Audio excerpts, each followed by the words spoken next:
Share बाजारातील operator स्टॉक्सच्या या झटपट आढाव्यात तुमचं स्वागत आहे.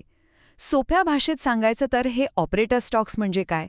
तर हे असे शेअर्स आहेत जिथे मोठे खेळाडू, ज्यांना आपण ऑपरेटर्स म्हणतो, ते बाजारात फारशी खरेदी विक्री नसलेल्या शेअर्सची किंमत कृत्रिमरित्या वाढवतात आणि आपल्यासारख्या सामान्य गुंतवणूकदारांना जाळ्यात अडकवतात.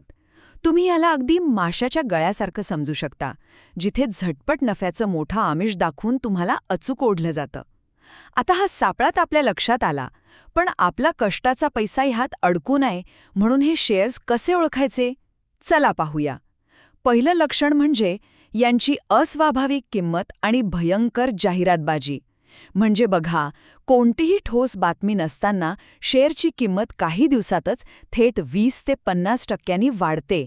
शिवाय व्हॉट्सॲप, टेलिग्राम किंवा यूट्यूबवर हा शेअर म्हणजे मल्टीबॅगर आहे, हमखास फायदा देणार, अशी त्याची चांगलीच हवा केली जाते. दुसरं म्हणजे खोटा डिमांड किंवा मागणी. ट्रेडिंग व्हॉल्यूम खूप कमी असतो, पण तरीही शेअरला रोज अप्पर सर्किट लागत राहतं. आता इथे एक साहजिक प्रश्न पडतो ना, जर शेअरमध्ये खरंच कोणी खरेदी विक्री करतच नाहीये, तर ही किंमत रोज वाढते कशी? उत्तर अगदी सोपं आहे, कारण ऑपरेटर्सनी ना संपूर्ण कंट्रोल आपल्या हातात ठेवलेला असतो. आणि शेवटी या कंपन्यांचा अत्यंत कमकुवत पाया. कंपनीला अजिबात नफा नसतो, डोक्यावर भरपूर कर्ज असतं आणि बिझनेस मॉडेलचा तर पत्ताच नसतो. तरीही शेअरचे भाव गगनाला भिडलेले असतात. हा तुमच्यासाठी सर्वात मोठा रेड फ्लॅग म्हणजेच धोक्याचा इशारा आहे.